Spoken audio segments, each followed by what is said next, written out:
Central American jungle.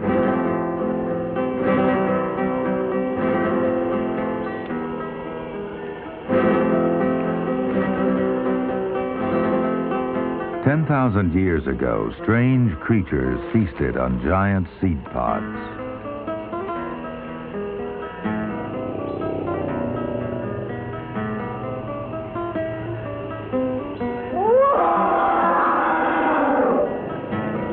Those prehistoric animals are now extinct, and their native forest is almost gone. Although those animals will never return, biologist Dan Janzen, professor at the University of Pennsylvania, has a dream of recreating their unique forest here in Costa Rica. He's begun the first attempt by man to reestablish an entire tropical ecosystem. From the volcanoes down to the ocean, he wants to bring back a lost paradise.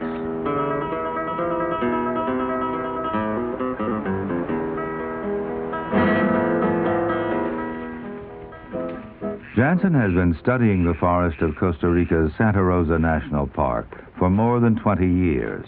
It's special and different, a tropical forest where no rain falls for 6 months of the year. Slowly, Janzen has learned its secrets and is now prepared to rebuild a dry forest system here where it once thrived. Even a deadly coral snake trapped in a well has a role to play, and Janzen rescues it. Here we go. Whoops. Janzen has studied the role of each member of this forest and dreams of using Santa Rosa as a seed to regenerate this vanishing ecosystem. The coral snake is free once more to take up its rightful place in the dry forest.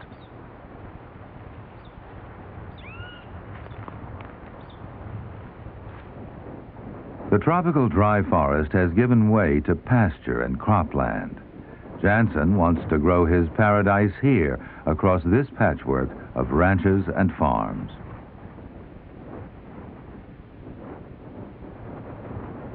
When Columbus got here, dry forest covered most of western Central America.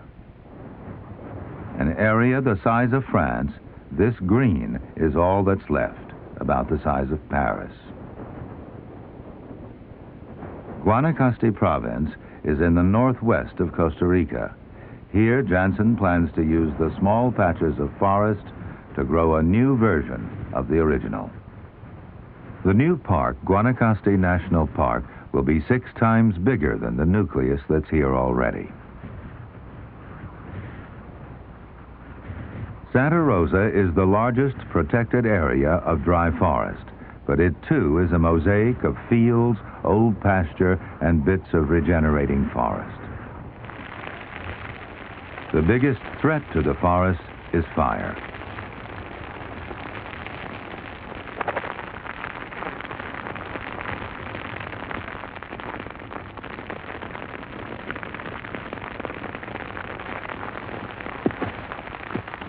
Ranchers set fires every year to keep their pastures clear, but those fires also destroy the young seedlings from nearby trees. Controlling them is the key to the regrowth of the forest. This is where Janzen wants to create a living museum, a community of 350 species of breeding birds, 160 kinds of mammals, 200 species of reptiles and amphibians, 2,500 varieties of plants, and 30,000 kinds of insects.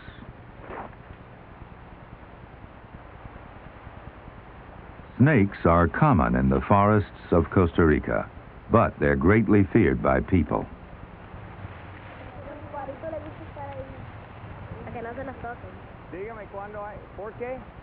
School children regularly come to the park for natural history lessons.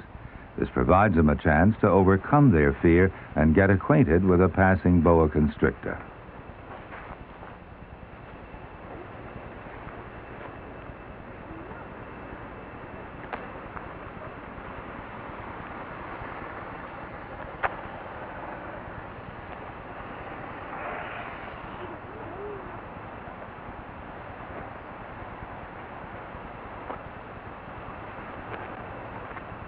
Bueno.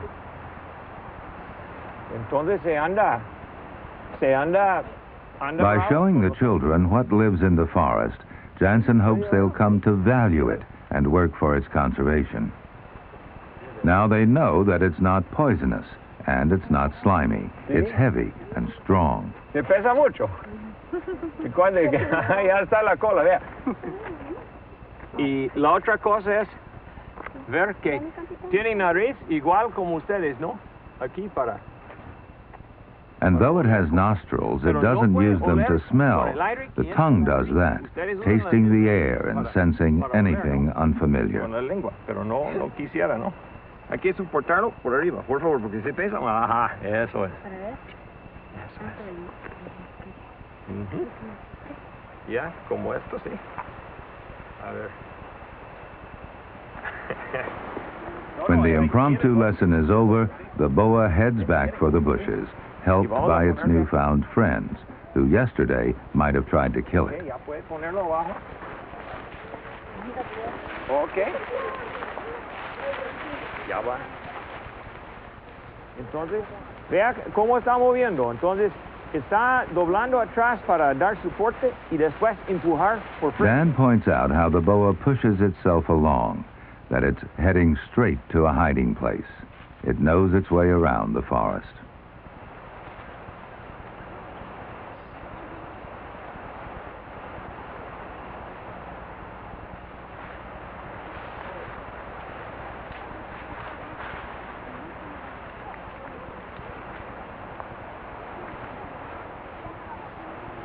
For Janzen, educating the children is as important to the new park as planting the seeds of the forest. In 20 years, these children will control its future. For the park to be successful, the children of Costa Rica and the children of the forest need to grow up together.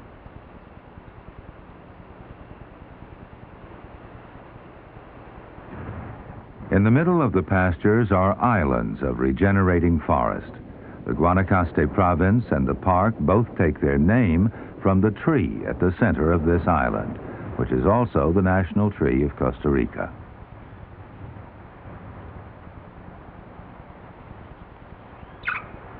How does the tree get out here when its nearest potential parent may be many miles away? In order to rebuild the forest, Janzen seeks to answer such questions. Cattle and horses seek out its ear-shaped fruit to eat, and as they graze, defecate the seeds in the pasture. The jicaro keeps its seeds in a tough gourd. Horses are able to break open and eat the fruit, dispersing the seeds.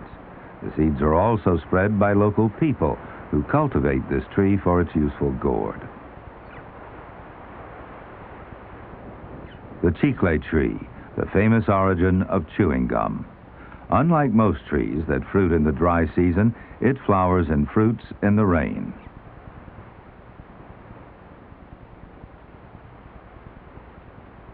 This spiny tree sends its seeds out on the wind.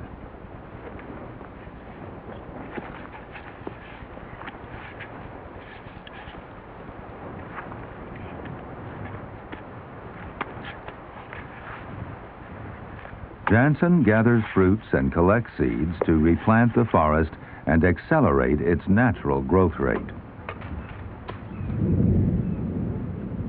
The unusual characteristics of tropical dry forests are the result of climate.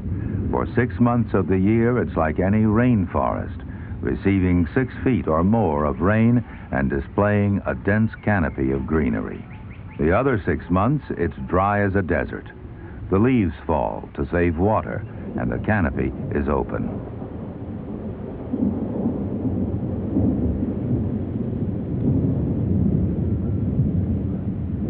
It looks like winter, but the temperature is in the mid-90s. When the rains come, the jungle returns. It's understanding the way plants and animals depend on each other that's crucial to reclaiming the jungle. The yellow beacon, Cortez Amarillo, responds to the cool rains and comes into bloom. The flowers last just 1 day, so the tree has only 24 hours to attract pollinators away from other plants. That's why it's so bright. And the flowers provide nectar to reward the hummingbirds once they've found the tree. The forest is a complex tangle of plants and animals. Without the pollinators, there would be no yellow flowers. And while trees depend on some animals to disperse their seeds, they are at the mercy of others. This howler monkey is destroying the flowers.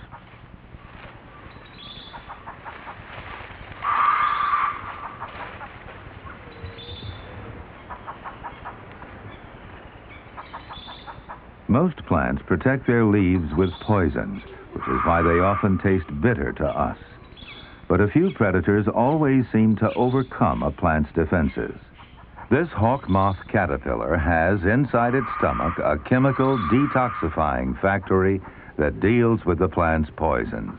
It can only cope with this one plant, but it does that very well. The end result is a big caterpillar, which makes a fine meal for a trogon to take home to its nestlings.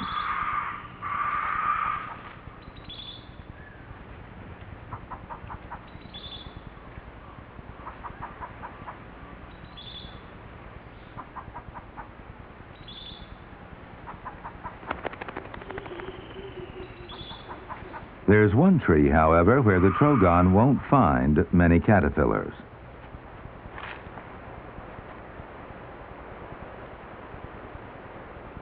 The tree is covered with thorns, and the thorns are covered with ants.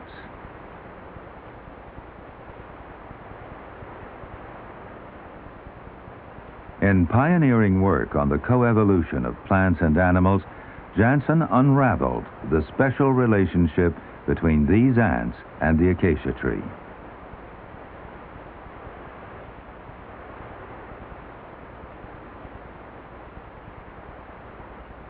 After years of patient study, Janzen has learned how they depend on each other and why, for example, the ants are carting off the tips of these leaflets. Now, the odd thing about this tree is that it's covered with ants. Everywhere you look, there are ants running on the surface of the leaves. And they also sting. Now, what we know is that if you take the ants off, the tree begins to die.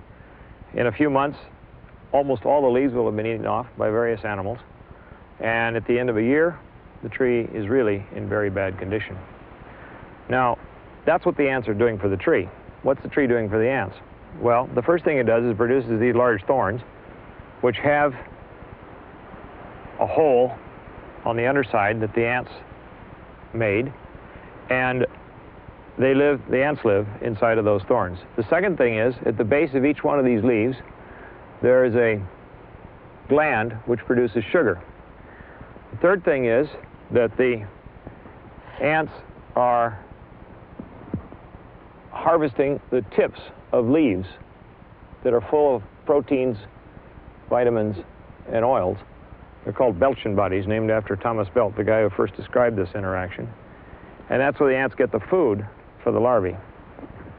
So the tree really is providing house and food for the ants, and the ants run around on the surface of the tree and protect the tree. And they do that by attacking anything foreign, just as they're attacking my hands now. So we get a tree which produces all the food and housing that the ant colony needs, and we get an ant colony that protects the tree. And for all practical purposes, that ant colony is acting like the chemical defenses that you find in normal plants. And in fact, this tree has very few chemical defenses. And when you eat one of these leaves, it's got about as much flavor as a blade of lettuce. Now, the thing is that when small insects get on these things, they're attacked very, very quickly and fiercely by the ants. And if I put this caterpillar down, then as soon as an ant patrolling over the surface of the leaf finds him, he'll be attacked and he'll jump off. If he gets stung on the way, he'll be killed. And if he doesn't, then he may have a chance of recovering. It's a neat arrangement if you're not a caterpillar, but the ants don't always have their way. A beetle built like a tank is impervious to their stings. It's annoyed but unhurt, and usually it can feast on the leaves in relative peace.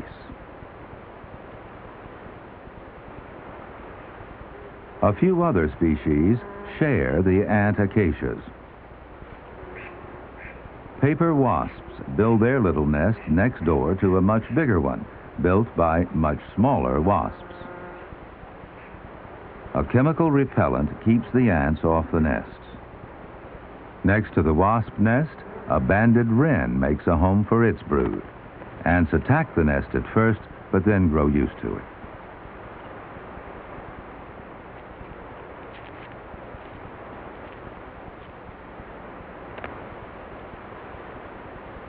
A flycatcher also shares the tree. And yet another kind of wasp. Wasps, in their turn, offer protection to the birds.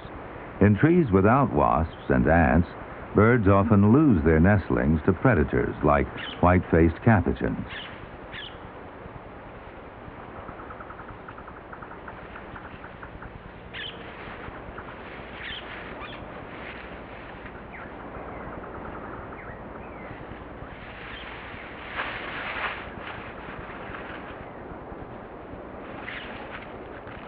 A capuchin searching for nestlings and eggs ruins many birds' hopes of breeding. Fig trees, however, benefit by having their fruit eaten by the monkeys.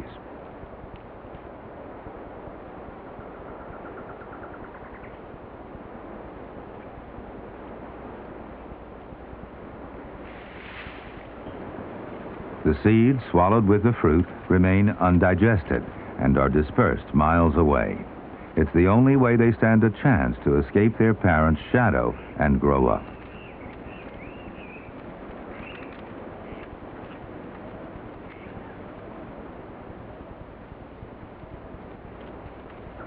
The fig fruit is sweet, instant energy for the animals that eat them, and the fig tree's way of bribing animals to carry the seeds off.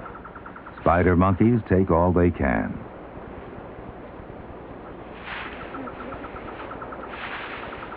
They're bleached an elegant blonde by the dry season's sun.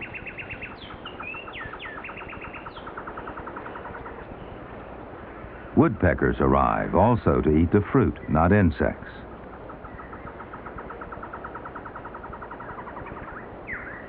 Janzen sees the flesh around the fig seeds as a sort of payment, which the tree uses to reward the animals for giving its offspring a ride. The seeds themselves are tiny, so the animals swallow them whole, allowing them to pass through the digestive system intact. Most of the fig eaters play fair, but not the parrots, who crush and kill the seeds. They don't take the sweet bride. They simply devour the babies.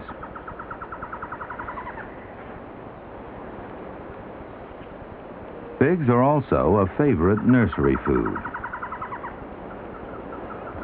A collared aracari brings one up for her chicks in the nest hole.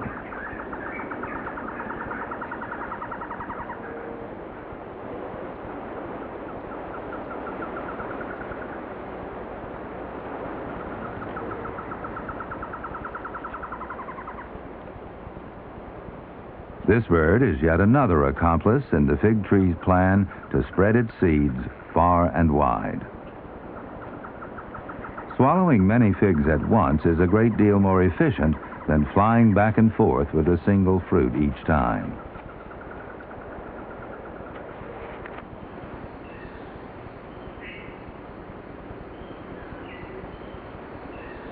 The pterosaur can change its diet to suit the seasons, just as it changes its color to suit the background.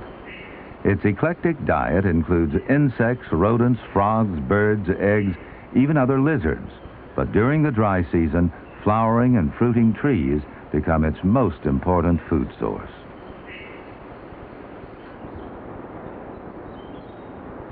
The toucan is a great fruit eater, dispersing a wide variety of seeds.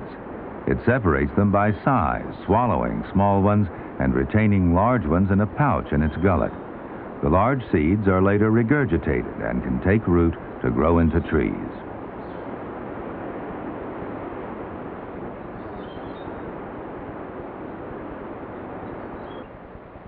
Knowing how seeds are dispersed is the key to growing a new tropical dry forest.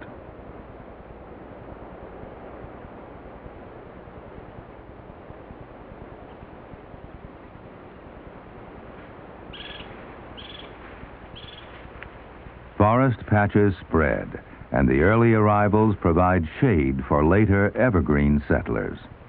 Janzen has discovered that the young trees on the edge of the forest grow from seeds blown in on the wind. But most trees rely on animals to disperse their seeds, and the animals need water. Dry season oases are crucial, and animals can carry seeds a long way as they travel in search of a drink. Many of the creatures of the dry forest show up regularly at water holes. White-tailed deer, as familiar in this forest as in North America.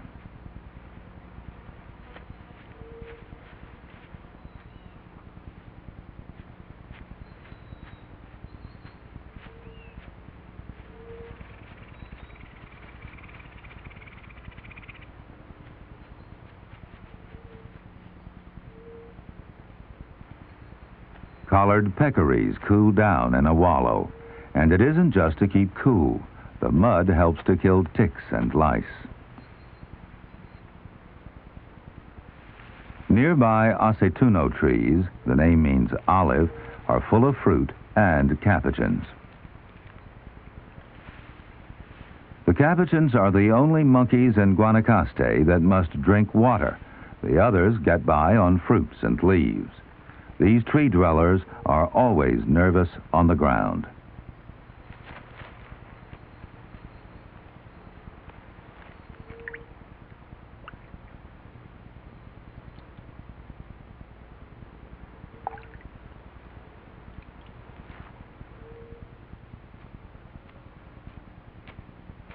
A coati, close relative of the raccoon, also comes in to drink. But not all the animals that come to the water hole are welcome. Janzen is teaching university students how the dry forest is put together. Those horses, far from being unnatural intruders in the park, are an essential ingredient in the mix of the forest. As domestic animals, they might be banned from other national parks. But by eating the Guanacaste fruit, they too play an important role in the seed dispersal story. The thing is that this water hole, this patch of water, is going to dry down and dry down and dry down and then be gone. And when that happens, the horses will change their pattern of movements. And the wild animals that are using the water hole will too. So the outcome of that is that right now today, these animals are dispersing patterns in seeds in a certain manner. Then when this water hole dries out, another one dries out, another one dries out, those animals will change their foraging behavior, and then they'll disperse seeds in a different direction. So you get different kinds of seed shadows laid down by different water holes, by different animals at different times during the dry season. How long will they carry a seed in their stomach, in their digestive tract? Well, the thing is that varies from animal to animal and from seed to seed. But the horses are incredible. Those guys can hold a seed as long as 6 months to 9 months in the gut before it comes out. Now, that's only for the most dense seeds. If you feed them fruit with little tiny seeds, the little tiny seeds go right through quickly, 2, 3, 5, 10 days. But the big heavy seeds, which are mostly big tree seeds, which is what we want to see end up in the pasture if you want to regenerate forest, those big heavy seeds can sit inside those horses for almost up to a year before coming out. And they're still viable when they come out. They're living seeds when they come out. Out in the forest, Winnie Hallwax, a biologist working with Janzen, observes a different fate for some forest seeds.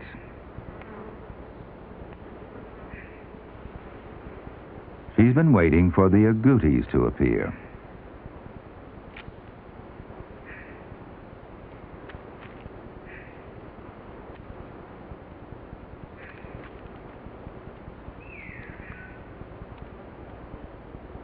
Agoutis are large rodents, and they're quite used to Winnie watching them. They're great seed eaters, but they crush the seeds, killing the tree's offspring. One they especially like is the fruit of the guapinol, packaged in a tough pod. Not many animals disperse guapinol. Agoutis eat some on the spot, but also like to hide seeds for later use. A forgetful agouti can mean the forest gains one more guapinol tree, each of which needs studying. Okay. What do we got? Looks like about, let's see, 24, 27, 27.19, 27.19, 27.19, 27.19. From repetitive, routine measurements, a detailed picture of the life of the forest emerges. Resin from the guapinol turns into amber when it's fossilized. But that's not the only reason why it's interesting. The seed pods are fascinating too. But the fruit's really good. These, the yellow fruit on the outside of the seed is real rich in vitamin B12, and we've found that practically all the animals that feed on it like to eat it. In other words, it's almost the analog to the banana in Southeast Asia. But they're really dry, and so that you kind of feel like you want to have a mouthful of water. The other thing that's neat about them is that if you try to clean them off with your teeth, you discover that the yellow fiber is so thoroughly attached that you can't get them clean. And what happens is a big animal like a tapir comes along and chews on them, and after a while just gives up and swallows the whole seed. That's good, because the tapir will carry the seeds to new growing places. But there are many more agoutis than tapirs.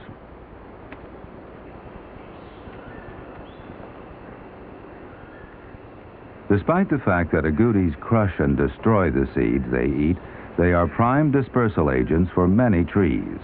With their sharp, rodent teeth, they can gnaw their way into fruits that would otherwise take massively powerful jaws to break open. And a few of the seeds they bury stand a chance of growing into new trees. Peccaries, however, do almost nothing to spread seeds. They grind them up between molars like millstones, and that's the end of that. All through the dry forest, there are trees that package their seeds in large, tough fruits, which require large animals to eat and disperse them. But horses and cattle arrived only 450 years ago with the Spanish. What could have dispersed the seeds before them?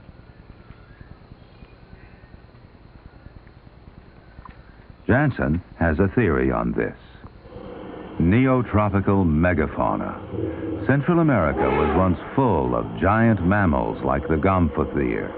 They could crush the large pods and disperse the seeds. But 10,000 years ago, the megafauna vanished. No one yet knows why, and many prominent trees became rare.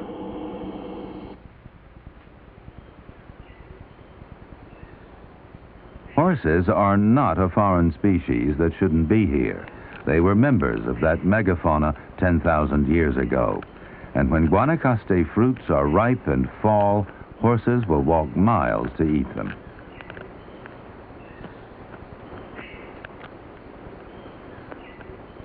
They like the fruits as much as their ancestors must have, and some of the seeds they swallow will end up back in the pasture. That's how a Guanacaste island begins to grow in a sea of grass. You guys know what that is? Come on, what is it? Okay, it's a pile of dung. Of course it is. But what's it got in it? Seeds. Seeds, yeah, I know, but come on. What that is coyote dung. That coyote that probably came from a kilometer, 2, 3, 4 kilometers away, where it was eating nispero seeds and eating nispero fruits in the forest. And now it comes out here, which is more normal range for them, eating rodents and that kind of stuff, and then defecates in here. And what you get are good, viable, intact nispero seeds.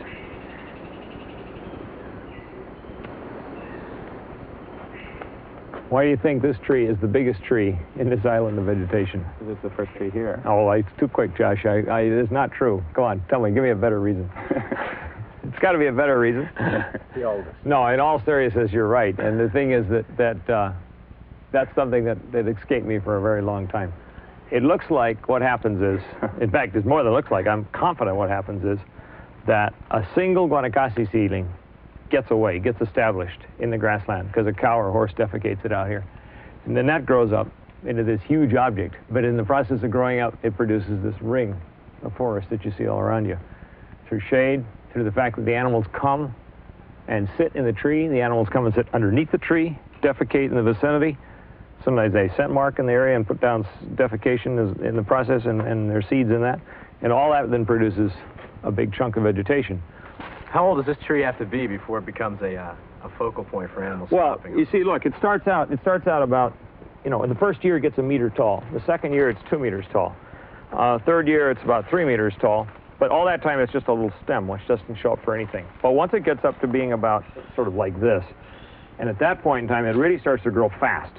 And by the time it's 20 years old, it's the diameter of my waist or even bigger. By that time, it's a big tree. I mean, it's up there 7, 8, 10 meters tall and spreading out.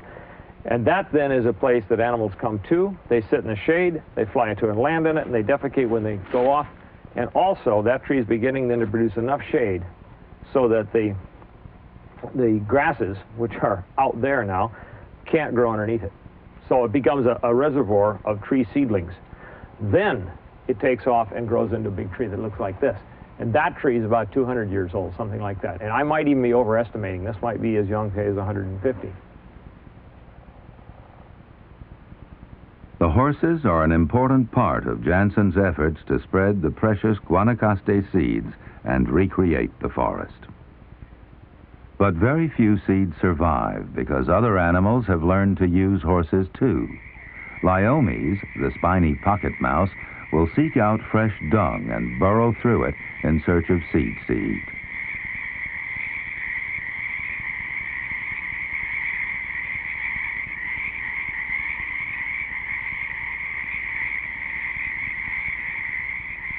It will also tackle a guapinol seed if an agouti has already opened the pod.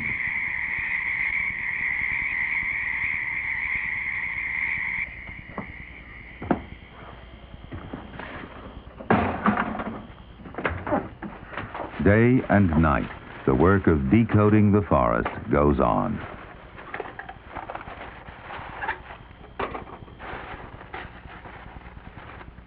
Mice are regularly trapped and given a thorough examination. Janzen is studying where they go and what they eat.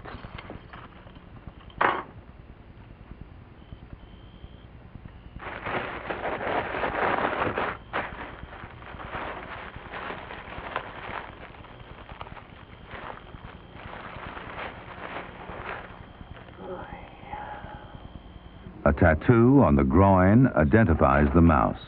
And when the physical is over, the mouse is put back in the trap for returning to the forest, and its information is added to the file. In 1984, Janzen was awarded the Crawford Prize, Biology's Nobel, by the Royal Swedish Academy of Sciences for his imaginative and stimulating studies on the coevolution of plants and animals.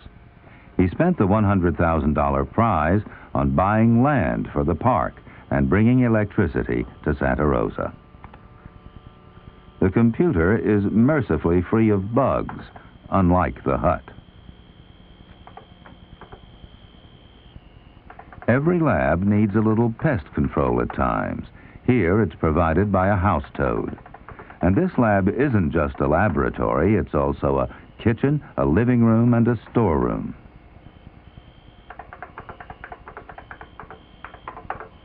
This mantis is also on bug patrol. The fewer bugs, the better.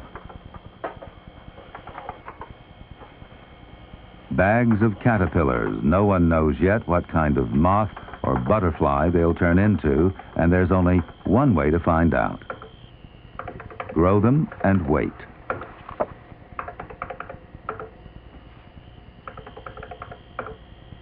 Lenny, do you remember if that... Janzen and Hallwax are cataloging all the moths of Santa Rosa, discovering species previously unknown. Well, it's got black hind wings. See this thing? Yeah, no, we don't have any of those at all. Although Janzen and Hallwach spend 6 months of the year here, frequently working well into the night, they expect it will take a lifetime to complete the task. So I had parts of it that were exactly like what I had drawn on the paper, and then connecting the reference points for a long line. Hunky-dory. Yes, ma'am. Science marches forward. At night, a backlit screen attracts the moths.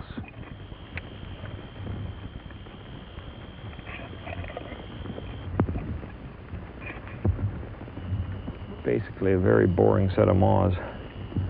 The point is that to a taxonomist, these are all junk moths. To an ecologist, though, they're really very interesting. The reason why they're interesting is that if you put your light up anywhere in Costa Rica, you would see most, if not all, of these species of moths. And the reason why is that they're migrants. And they get up and leave this place after one generation. And that's why you see them everywhere. Gonodonta has a white stripe on the edge of its wing. It travels over the volcanoes to lay its eggs in the park. The question is, where do the moths go when the jungle becomes a desert? Janzen found 2 answers to this question. Taking his lights out of the park into the rainforest, he found many of his familiar friends from Santa Rosa. They migrate to escape the dry season. It was the migrating moths that showed Janzen that the new park will have to include the rainforest on the slopes of the volcanoes. These slopes catch the clouds bringing rainfall from the Atlantic. Without this refuge, many dry forest animals could not survive the long hot season. And without these animals to pollinate and spread its seeds, the dry forest could not exist.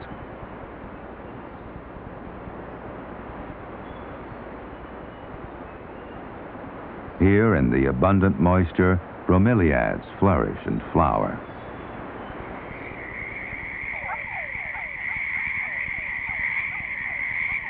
But not all pollinators migrate away from the dry forest. The Rothschildia labeau survives the dry season by remaining in a pupal state. A female Rothschildia emerges after the long dry season.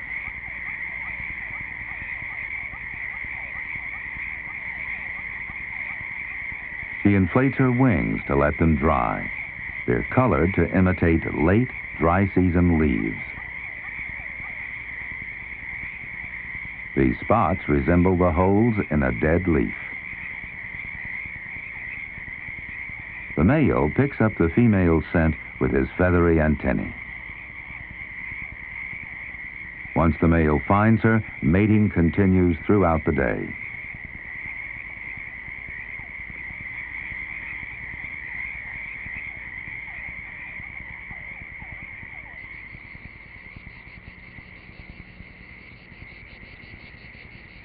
She will lay her eggs over the next 3 days. Both she and the male die soon after. Their lives as adult moths last less than a week.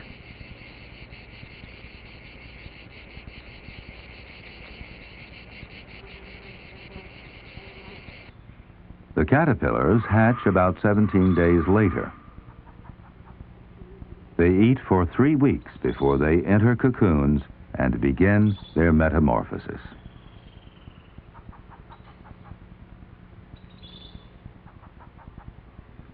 Two or 3 generations of Rothschildia are born during the rainy season.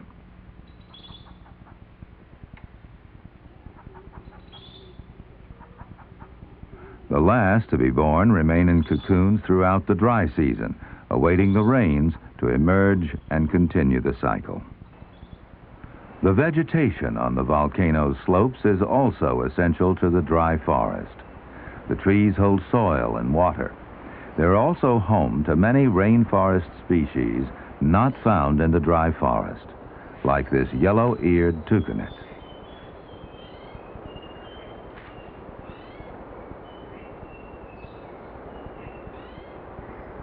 But the hot winds from the dry forest keep the tree trunks free of the vines, ferns, and orchids usually found in rainforests.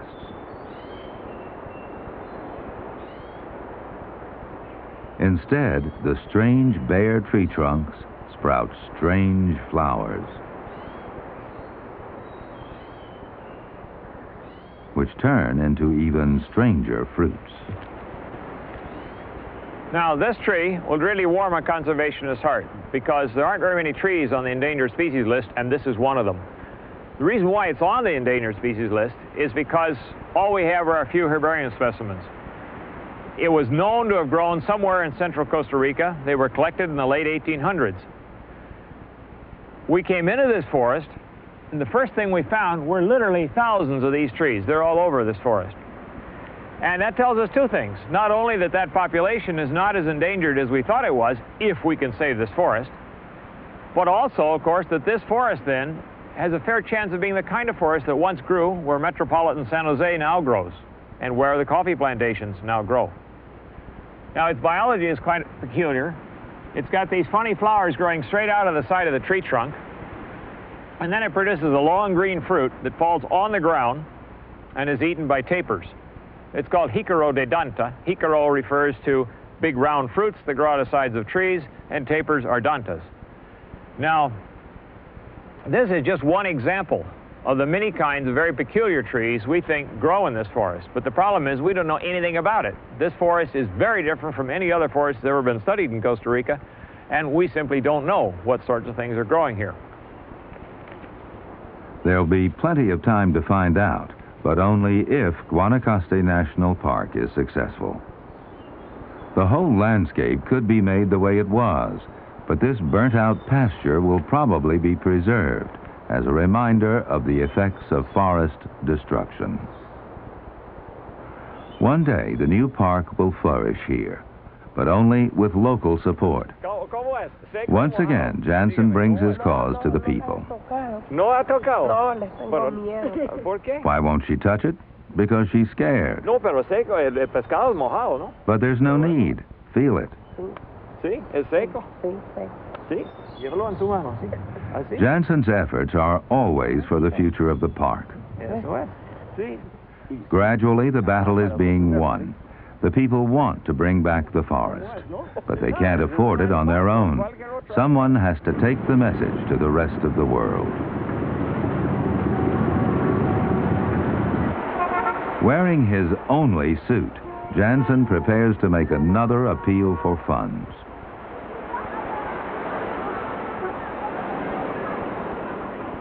It isn't the first, and it won't be the last, because financial support is required to save the biological resources of the tropical dry forest. That's a big rodent called a Tepescuintli.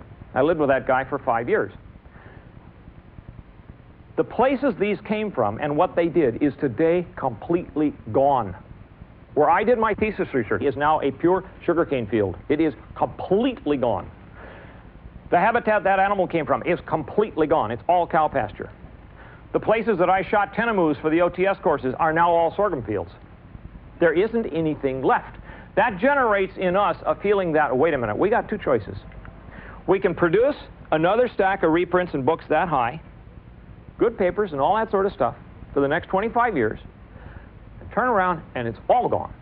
Or you cut that pile down to a little bitty stack and put that energy that would have been used to produce the rest of it into whatever you need to do, extremely pragmatically oriented, to hold together this, that, or the other piece for later generations to play with. And I don't mean that in some esoteric, airy-fairy sense.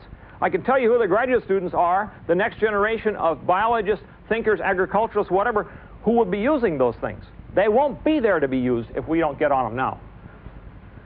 You also have to have legal support.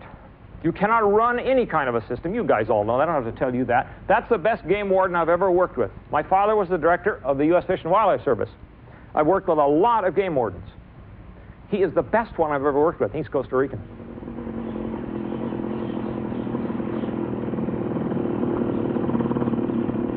Like all good game wardens, Julio Quiros uncovers little problems from time to time.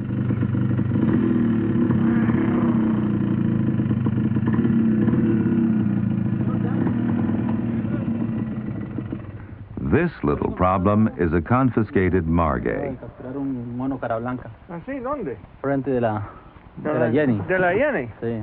Pero, The game warden confiscated it from a traveling circus, which bought it from a farmer who didn't have a permit for it. tenemos que hacer nosotros? Es nada más mandarlo a un It'll sitio. take a lot more public education before illegal captures stop. But for now, the difficulty is what to do with the margay. Bueno, se les llena una acta de comiso y se les toma el nombre completo. Posteriormente, ¿Y qué? ¿Una multa o cómo? una es? multa. Una multa. They can't release it in the park because it might be carrying diseases. Y el animal viene y coge y aniquila, ¿estás seguro de eso? Ajá. Bueno, vamos a buscar una jaulita en que podemos ponerlo entonces. So, will Dan look after it just for a little while? ¿Por qué yo? Of course he will. Ok. Por favor. Bueno, ok, gracias. Bueno, no seas gracias, no, pero yo voy a guardarlo, ¿sí? O va a darles, bueno, y puede darle. As important as helping game wardens and raising funds is raising consciousness.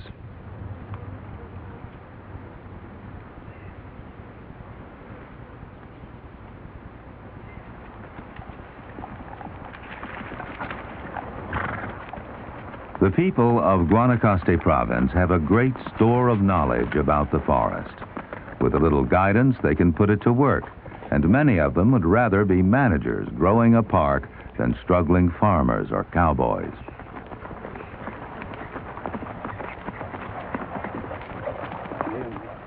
And because they see that the bigger park offers a long-term future for their families, they're eager to help. These people used to be the main threat to the forest because farming and ranching were the only ways to make a living.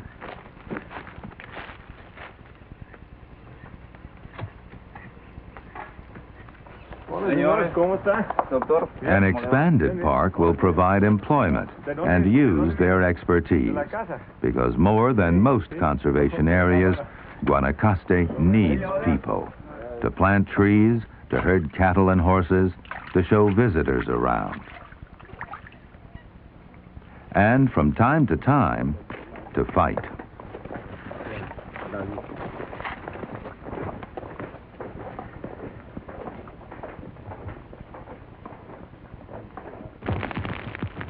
Fire destroys the forest. It's the biggest threat. Everyone battles to bring it under control.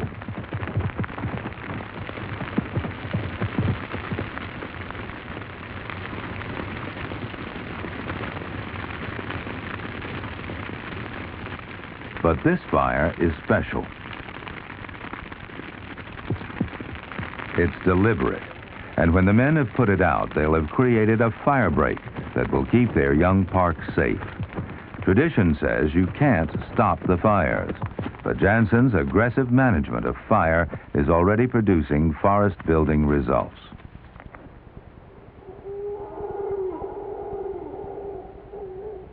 Guanacaste National Park is slowly taking shape.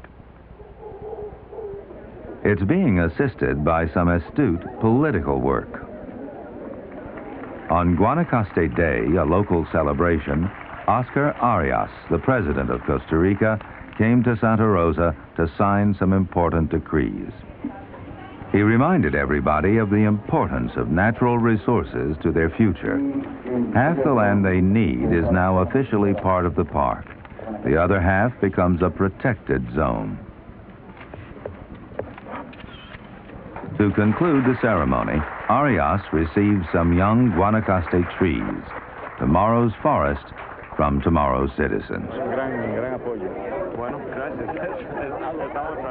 Janzen's advocacy never stops, for if it did, the little bit of tropical dry forest left would simply vanish.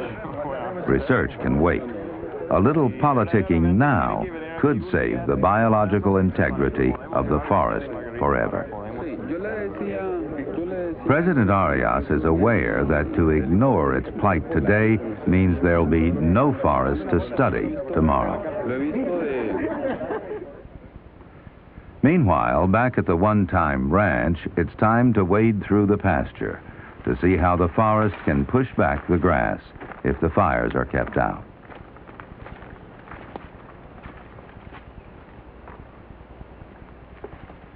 This tree stood on the edge of the forest when Janzen burned the first experimental firebreak.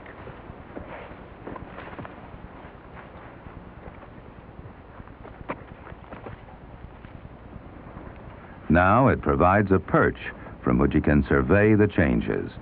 Just 7 years since its protection, its descendants have invaded the grass and won. They litter the ground below. Okay, that's fine. Now go over about 35 meters to your right again by the acacia tree. Yeah, keep on. Keep it up. Keep going. Yeah, wait, right there. Wait. Okay, right there. Okay, now, go over here behind the Versanima, will you? Yeah. Keep going. Whoa! Wait a minute, right there. Yeah, fine, hold it.